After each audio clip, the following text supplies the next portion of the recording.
We've had the First Lady visit. We had the second gentleman visit. Ambassador Susan Rice is here today. We're going to be hearing from a special guest coming shortly. So Yuma County is on the map for the state of Arizona and for this election cycle.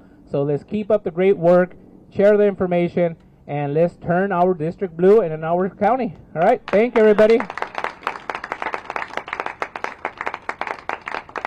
Thank you, Matias. We're going to flip the state legislature, and it's going to be because we voted Matias Rosales into the state House of Representatives. And Mariana. And Brian. In 2020, Biden lost Yuma County by 4,000 votes. That's a small number.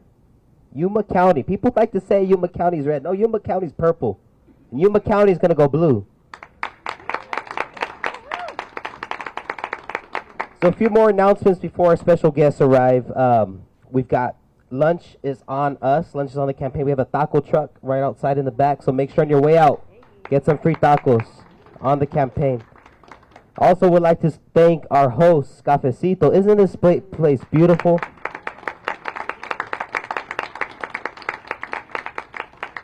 I wish we had one of these back in Tucson, let me tell you that.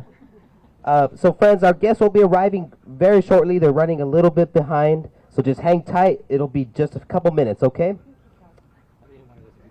All right. All right, let's go, Kamala.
Senator Mark Calley will be here any minute now, folks.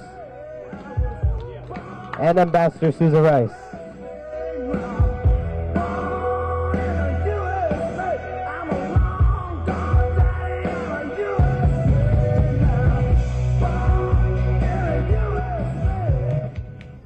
All right, friends.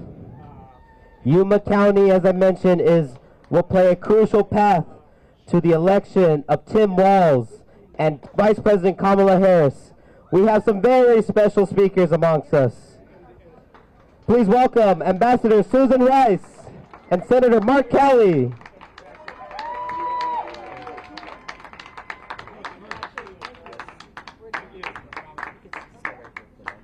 I love these steps. Senator, yes. Friends, Ambassador Susan Rice has been on the front lines of almost every recent Democratic presidency, correct? She's worked for President Bill Clinton, President Barack Obama, President Biden, and hopefully soon, President Harris. Yeah. Ambassador Susan Rice has been representing the United States of America on the world stage at the United Nations. She's been at the forefront of domestic policy and foreign policy. And it is my pleasure to welcome Ambassador Susan Rice to Yuma. Good afternoon, everyone. Good afternoon. It's great to be here in Yuma. I'm just enjoying myself. I've been in Arizona almost all of October.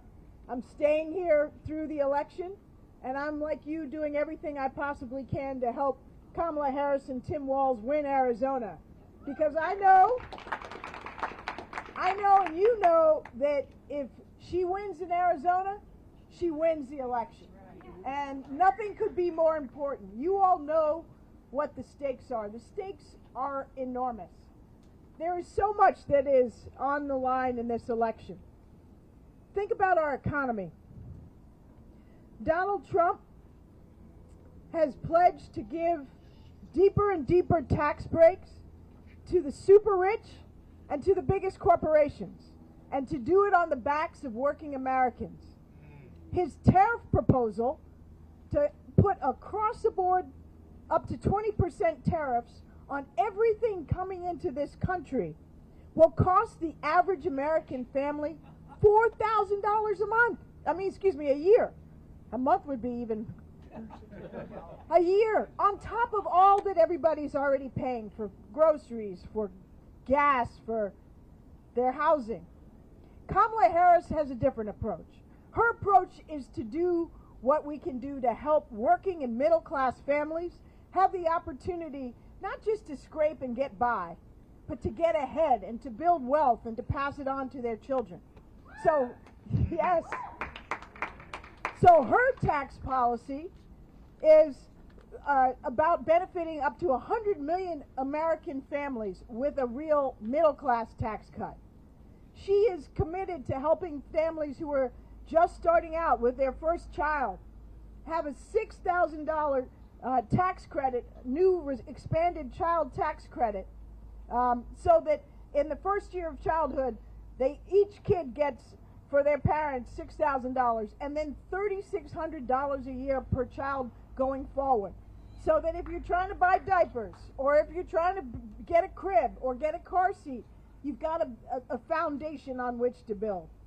Kamala Harris is going to preserve and expand Social Security and Medicare and enable families to take care of their loved ones who are aging at home through Medicare.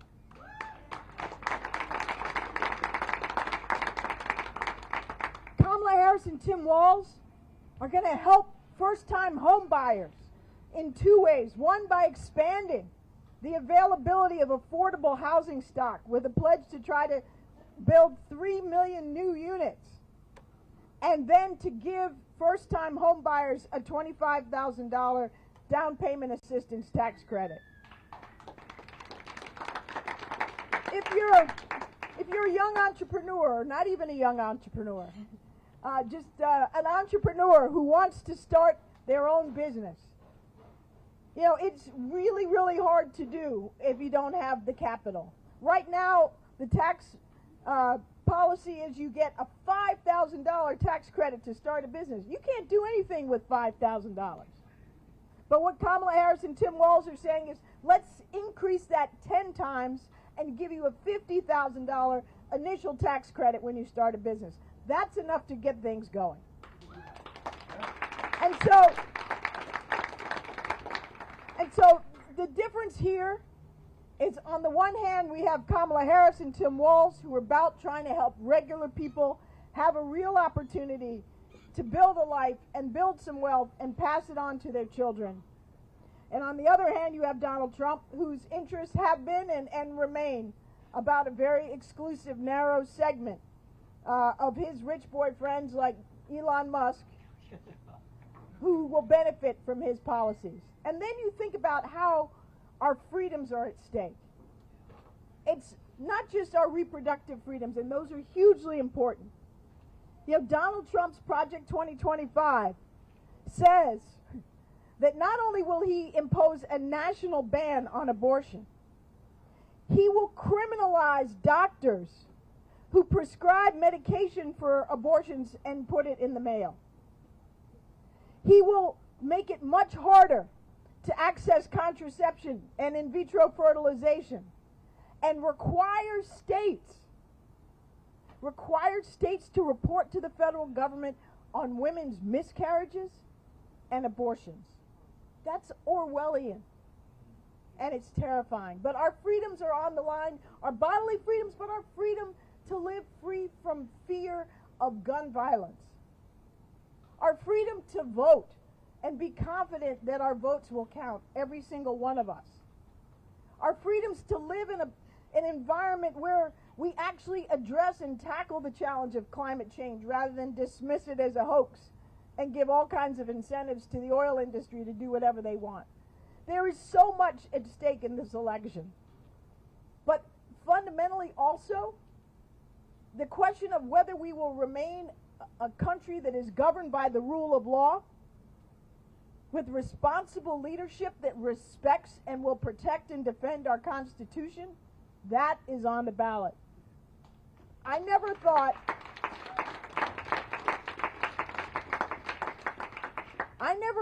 that we would be in a situation where literally the man who has been President of the United States and wants again to be President of the United States is saying publicly and repeatedly, the biggest threat we face in the United States of America, it's not China, it's not Russia, it's the so-called enemy within. And who is the enemy within? We're the enemy within. Anybody who doesn't agree with him, may not vote for him, has the audacity to say publicly what they actually think. We're all enemies. And my friends, I hate to say this, but Donald Trump is campaigning on a platform of civil war. That's what it means when you say there is an enemy within, and the military he will use to go after his enemies. That's not who we are. And that's not who we can allow ourselves to become. Kamala Harris will be a president for all Americans, whether they voted for her or not. Whether they come from rural America, urban America, suburban America, whatever they look like, whatever they worship, however they love, she will be a president for all of us, because she gets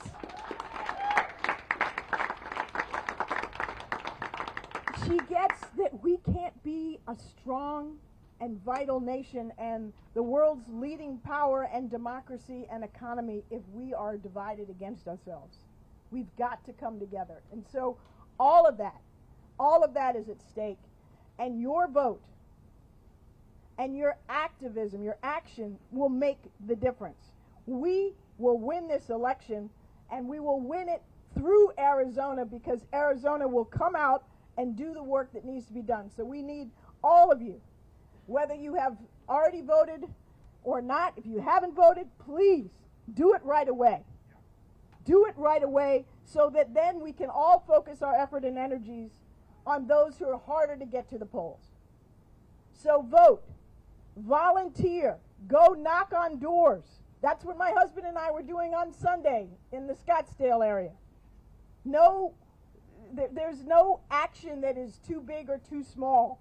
Every door matters. Every phone call matters. And that way we will win. And we can win. So we are counting on you. I am here to do all I can in support of the great work you all are doing. and nobody's doing greater work than your wonderful Senator, Mark Kelly. Senator Kelly flew himself here and just got off his own little plane, and he's flying around the state to be with the people of Arizona. And with that, let me hand it over to Mark Kelly. Senator. Thank you, Ambassador. Thank you. It's great to see everybody. The Ambassador did a really good job of explaining what's at stake globally, big picture. I want to get a little bit more specific to Yuma County and what's at stake in this election. There are several issues that affect folks that live and work, maybe even retire here in Yuma, more than other issues. Let me start with one. That's water. We all realize that we're living in a drought.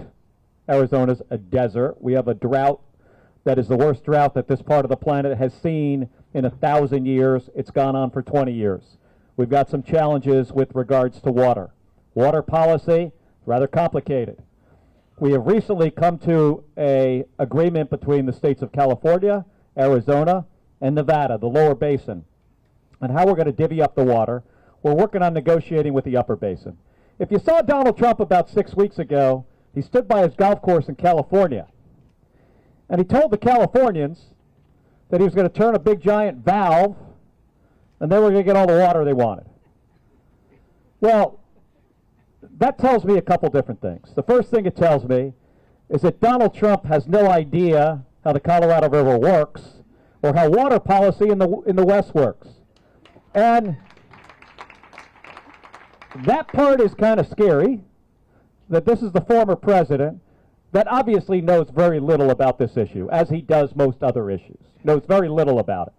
But the other thing that's scary is he made it very clear that he is willing at any moment to take something away from one group of people to give it to another. And in that case, he probably saw there was some benefit for him. He owns property in the state of California. That's dangerous. We can't have presidents making decisions that are just to support themselves or one group above the other. We should be making decisions based on science, data, and facts.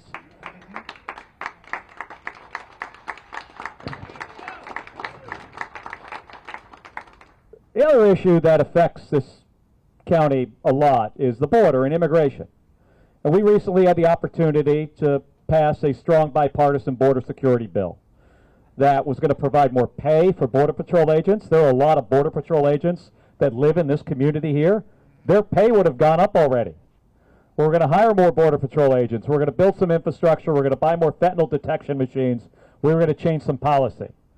We have not been able to do that because Donald Trump told Senate Republicans that they could not vote for this legislation. Because boo is right. You can boo.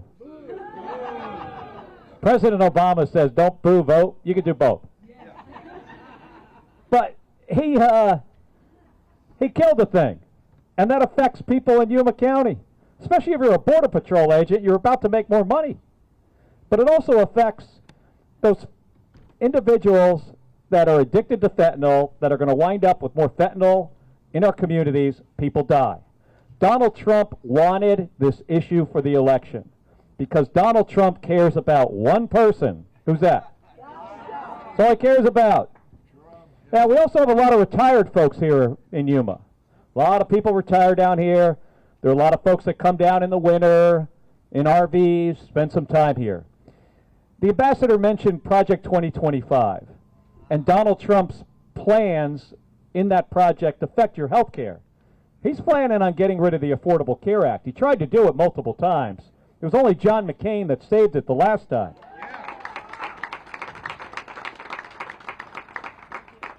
If that goes away, people with pre-existing conditions may not be able to get health care anymore. But bigger than that is that prescription drug benefit that was in that legislation. Well, it was in the Inflation Reduction Act, but his Project 2025 is going to end that benefit. Right now, out-of-pocket expenses yearly on prescription drugs for seniors, $3,500 a year. In January, it goes to $2,000. If Donald Trump gets inaugurated on January 20th, it's going to be unlimited again. It's going to go back to where it was before. That's not good for seniors in our state. Finally, if you're a veteran, do we have any veterans here? Donald Trump has a very unique amount of contempt for us. I've never seen this before, not in just any president. I've never seen this before in any other American. That this guy feels that dead, buried service members, World War I service members in a cemetery are a bunch of losers, and 1,800 Marines that died at Belleau Wood are a bunch of suckers. That amount of disrespect and contempt for service members should be disqualifying to ever be commander-in-chief.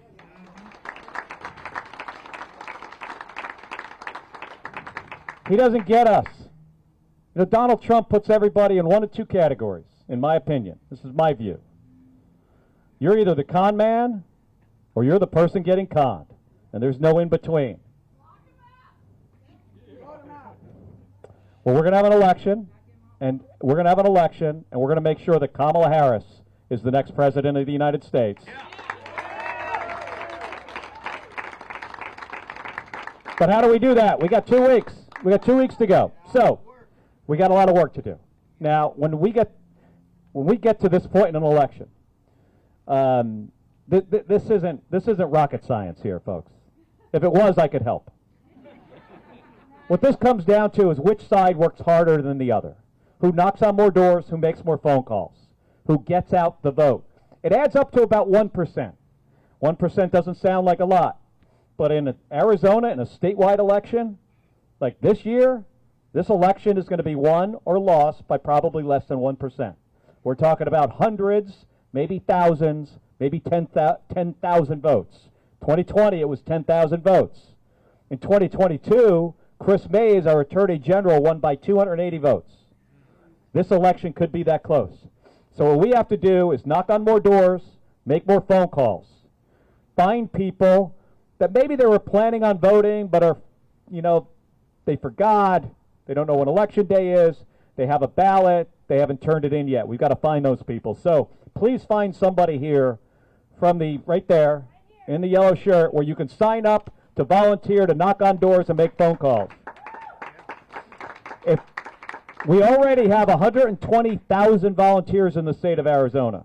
That's a couple divisions worth of troops. And we need more. Now, I served in the Navy for 25 years, but we do not need a Navy. What we need is an army of volunteers to push this across the finish line. So please sign up. Please get your friends and neighbors to vote. Get them to sign up to help. Let's get out the vote and let's win this thing. Thank you very much. Thank you. Let's hear it for Senator Mark Kelly, everyone. Let's hear it for Ambassador Susan Rice. Let's hear it for Matias Rosales. Let's hear it for Councilmember Carol Smith. Are we going to win this? As Vice President Harris says, when we fight, let's do that one more time. When we fight, let's do this, Yuma. Thank you for coming out.